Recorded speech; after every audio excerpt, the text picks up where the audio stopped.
Bonjour et bienvenue dans la météo du Bitcoin, j'espère que vous allez bien aujourd'hui. Après la journée d'hier qui était la plus rouge qu'on ait eue depuis très longtemps, hein. D'ailleurs c'est très intéressant ce dump parce qu'il a eu un impact sur le sentiment qui m'a paru plus grand que ce que j'attendais. Je m'explique. Tout à l'heure je regardais LTC ou même ce matin je regardais quelqu'un qui disait en anglais je vais me tuer et puis il y avait l'emoji vomi qui est caractéristique en général vraiment d'un extrême de sentiment. Alors bien sûr c'est pas généralisé et j'espère que vous n'êtes pas dans cette situation. Si vous êtes dans des situations où vous avez envie de vous suicider ou si jamais vraiment c'est le cas, si c'est pas que lui qui a fait le con avec du levier etc. Si déjà, ça peut arriver de se faire rect complètement, hein. Donc faites bien attention à ce que vous faites. Ne vous mettez pas en situation d'en arriver là, mais surtout, la vie ne s'arrête pas sur un perdant en trading. Ok, hein, je veux dire, il y a des gens qui vous aiment, vous avez une famille, des parents. Voilà, donc je ne sais pas s'il y a des gens qui sont dans ce cas-là, mais sachez que, en général, si vraiment vous êtes dans un état, le vomito, l'envie de dégueuler, hein, littéralement, c'est souvent le bottom accompagné d'idées de suicide. C'est triste, mais malheureusement, c'est un peu à ça qu'on repère les bottoms. Et donc j'étais surpris, non pas réjoui, hein, parce que je ne suis pas réjoui de la souffrance de quelqu'un d'autre, mais surpris de savoir que pour certains, le sentiment pouvait en être aussi négatif avec une si petite chute. Parce que c'est que Pouic, c'est rien du tout. C'est rien du tout. Les gens, vous êtes en crypto là. Une chute de 10%, c'est rien du tout. Les mecs qui ont fait plusieurs cycles, on a survécu des 95% de baisse, hein. Donc il va falloir un petit peu savoir dans quel pied vous êtes venu, hein, globalement, hein. Enfin dans quel univers vous êtes venu. Alors bien sûr, ceux qui ont vécu le trauma mai 2021, c'est encore tout frais, donc ils ont encore ça en tête. Mais c'est vrai qu'il y a beaucoup de nouveaux arrivants en crypto là, ces dernières semaines, derniers mois. Pour eux, tout est beau, ça ne fait que monter, hein. Et puis d'un coup, bougie rouge 5-10%, et ça y est, la chiasse. Bon, sachez que ça, c'est pas impossible, hein. C'est pas du tout ce que je vais dire dans la météo. L'avantage, si vous voulez, c'est que de cette réaction psychologique un petit peu extrême sur une chute aussi faible, c'est qu'il y a de fortes chances qu'on ne soit pas loin d'un bottom temporaire. Aussi vite que ça. Parce que bah, les anciens participants, ceux de mai, sont déjà échaudés, donc globalement ils ont peut-être paniqué un peu plus vite que la moyenne. Et les nouveaux, bah, ils n'ont jamais vu ça, et peut-être qu'ils ont déjà fait dans leur froc. Ouais. Et effectivement, comme dit Vincent, il nous manque peut-être une petite pichenette. Et c'est un petit peu à ça que je pense, à la petite pichenette qui décourage et qui fait peur. Mais pour l'instant, je dirais que c'est plutôt encourageant. Comme indiqué hier, on est venu chercher les lots. Ça faisait sens de vouloir être long ici avec un stop là. Ça fait complètement sens. Mais le marché est un peu lourd. Il n'a pas envie de rebondir. Il n'est pas venu remonter les 64 000. Donc, peut-être il nous manque la petite pichenette qui fait peur. Parce qu'il y avait quand même encore un peu de complaisance. Et de gens qui prient. Ouais, ça va monter. Tout va bien.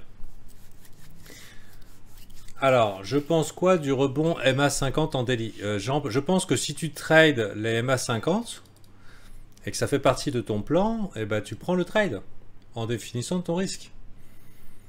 Si tu veux, je ne vais pas prendre tous les indicateurs de l'univers pour me dire que l'idée est bonne. Je choisis les miens et puis je définis mon risque par rapport à... Si tu vas sortir la MA50 là, ah la MA50 elle casse, oh, tu vas mettre la MA100, ah là là elle casse, tu vas mettre la MA200. Bon, il faut savoir ce que tu trades.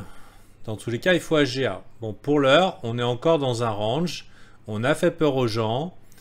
Y a sûrement des gens qui ont des stops là qui ont dû acheter le premier dip le premier dip quand ça s'est calmé, hein, et vous voyez là, on est en train de faire peur aux acheteurs du premier dip. C'est pas bon signe, hein. Moi, personnellement, quand je vois une mèche, j'ai envie de voir partir le marché à l'envers. J'ai pas du tout envie de le voir retester les lots, mais ça peut être la petite frayeur qui va bien, mais ça peut dire aussi qu'il y a une intention. Ça veut dire que peut-être que le projet de ce dump, c'était d'aller chercher une zone qui était plus basse. Dans la zone plus basse qui peut être intéressante, ici, vous voyez la mèche là, les queues aiment être mangées, expression que j'ai inventée, hein, qui vient de mon mentor, enfin un de mes premiers mentors, Brian Bimich, Wicks and tails like to be eaten, mais les queues aiment être mangées, bah, on dirait bien que sur cet accident ici, on pourrait aller tout simplement manger la queue. Bah, ça veut dire bah, aller faire des corps de chandelle jusqu'en bas, jusqu'à ce que tout le monde se fasse dessus. Rocco Siffredi, mon mentor. Ouais, sur Bitstamp, elle est plus grande que les autres. Mais même si elle est plus grande que les autres, elle n'est pas à être négligée.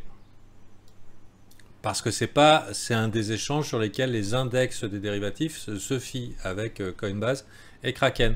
Donc parfois on a des mèches comme ça qui arrivent un peu de nulle part et on s'en fout. Alors là par contre il y en a une qui fait un petit peu plus peur.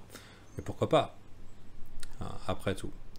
Bon, toujours est-il que ici on a les premiers longs, hein, ceux qui ont acheté le premier dip, ceux qui ont acheté le tournant, premier au tournant, et là qui sont en train d'être testés dans leur volonté.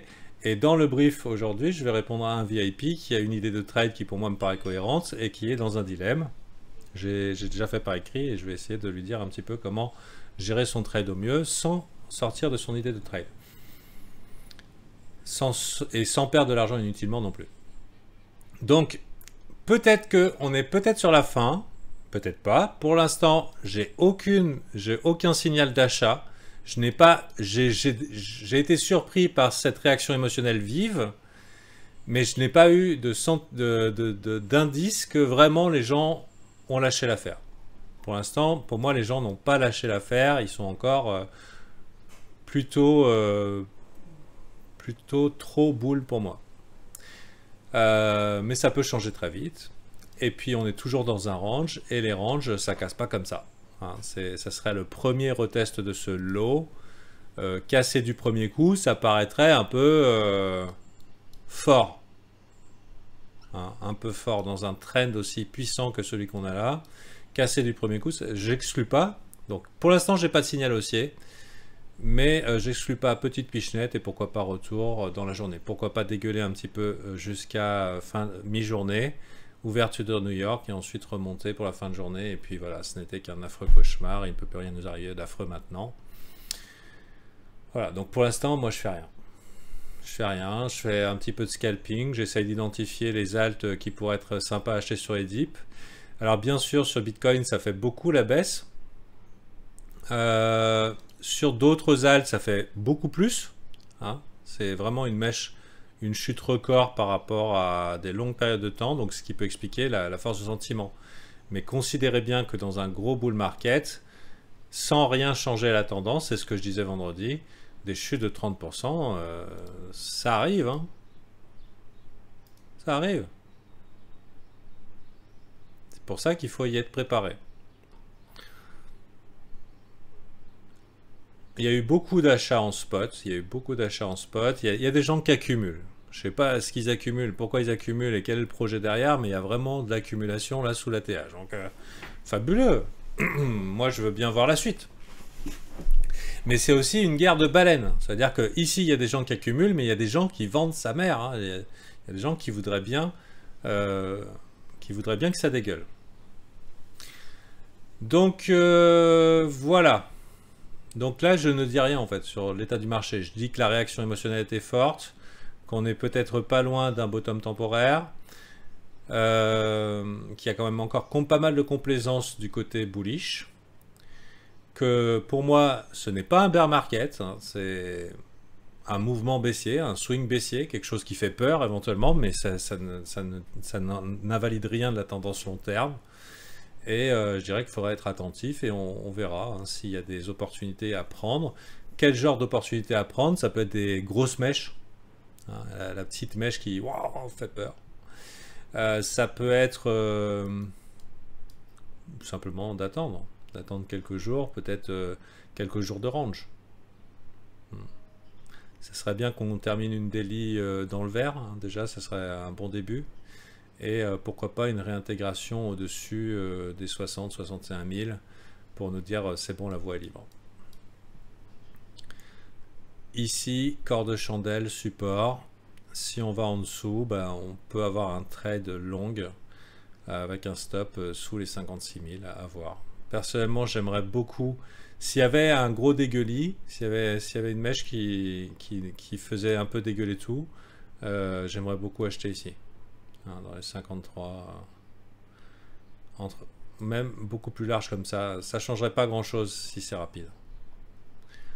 Donc voilà, c'est un peu plus vague que d'habitude. Il n'y a pas, mais suffisamment subtil pour vous donner quelques éléments d'observation. Allez, à demain, si Dieu le veut bien.